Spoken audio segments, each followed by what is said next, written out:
Kenalin, aku Zulaika Kaidia Hanisha dari Eleven Academy. Jadi pada kesempatan kali ini, aku bakalan membahas buku dengan judul Indiepreneur, karya dari Pandji Pragiwaksono. Buku ini merupakan salah satu karya dari Pandji Pragiwaksono yang biasa kita kenal sebagai seorang stand-up komedi. Namun ternyata selain sebagai stand-up komedi, Pandji juga merupakan seorang penulis lagu dan juga penulis buku. Salah satu karya yang telah ditulis Pandji yaitu Indiepreneur ini. Buku ini terbit pada Juni tahun 2015 dengan jumlah halaman 247 halaman. Nah, buku ini sendiri menceritakan bagaimana caranya hidup dari sebuah karya. Kita pasti mikir gini, gimana sih caranya hidup dari sebuah karya? Emang bisa? Nah, jika kita berpikiran seperti itu, maka buku ini merupakan jawaban dari pertanyaan kita. Di sini aku bakal menjelasin 3 poin penting yang aku dapatkan dari buku ini. 3 poin yang bisa membuka pikiran aku mengenai hidup dari sebuah karya. Yang pertama, bedanya bekerja dan berkarya. Sadar gak sadar ketika kita membuat suatu karya seperti lukisan, poster, ataupun sebuah lagu, biasanya kita membuat tersebut untuk mencapai suatu tujuan seperti perlombaan ataupun untuk menjual karya kita tersebut. Seperti bekerja, menurut aku, bekerja sendiri merupakan suatu usaha yang kita lakukan untuk mencapai target tertentu yang biasa kita sebut dengan upah maupun gaji. Bukannya bekerja dan karya itu memang beda ya? Namun menurut aku, bukan itu poinnya.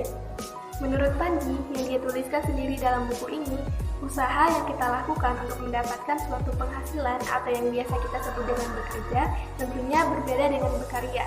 Berkarya yang mana kita membuat suatu karya dengan sepenuh hati kita, yang mana karya tersebut tidak kita harapkan harganya. Untuk memahami konsep perbedaan dari bekerja dan berkarya, di buku ini Pandji menuliskan sebuah cerita mengenai seseorang yang bukan berasal dari Indonesia yang sangat memuji ukiran gapura yang ada di Indonesia yang terlihat begitu unik dan indah, dan menanyakan mengapa undakan tangga dibuat dengan tidak simetris, padahal kedua hal tersebut sama-sama dibuat oleh orang Indonesia. Di sini, Pandji menjawab bahwa undakan tangga tersebut dibuat oleh seseorang yang bekerja, sedangkan ukiran dari gapura tersebut dibuat oleh seseorang yang berkarya. Di sini, aku mendapatkan arti perbedaan dari bekerja dan berkarya menurut buku ini. Yang kedua, free lunch method. Masyarakat Indonesia memiliki budaya bajakan untuk suatu karya, yang mana budaya ini dapat membuat seseorang yang berkarya jadi berpikir bahwa tidak akan bisa hidup dari karyanya sendiri. Nah, di Indiepreneur ini, Pandji menuliskan metodenya untuk bisa hidup dari karyanya, yaitu free lunch method, yang mana metode membagikan karyanya secara gratis, yang dapat lebih menguntungkan daripada budaya kita yang dibajak oleh orang lain. Untuk dapat membagikan karya kita secara gratis, tentunya tidak dilakukan dengan cuma-cuma. Di sini, Pandji menuliskan bahwa kita dapat bekerja sama dengan sponsor, yang mana kedua belah pihak akan mendapatkan keuntungan masing-masing dengan kerjasama yang dilakukan, dan penikmat karya kita tetap akan dapat menikmatinya. Yang ketiga, the Great 8. Nah, ini nih 8 hal yang menurut Pandji benar-benar bisa membuat kita hidup dari sebuah karya. Beberapa hal yang harus kita perhatikan dan perhitungkan dari karya kita.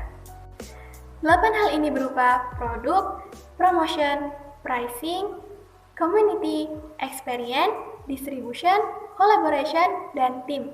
Yang mana dengan membaca buku ini dan memahaminya, kamu nantinya akan benar-benar bisa hidup dari karyamu. Nah, di sini aku udah menjelaskan 3 poin penting yang aku dapatkan dari buku ini yang bisa membuka pikiran aku mengenai bagaimana caranya hidup dari suatu karya. Buat kamu yang ingin hidup dari karyamu, buku ini benar-benar cocok buat kamu. Apalagi kalau kamu masih memikirkan, emang bisa kita hidup dari karya kita sendiri. Jangan takut untuk memulai hidup dari karyamu sendiri. Ini yang aku dapatkan dari membaca buku Indiepreneur karya Pandji Pragiwaksono. Sekian dari aku, selamat membaca!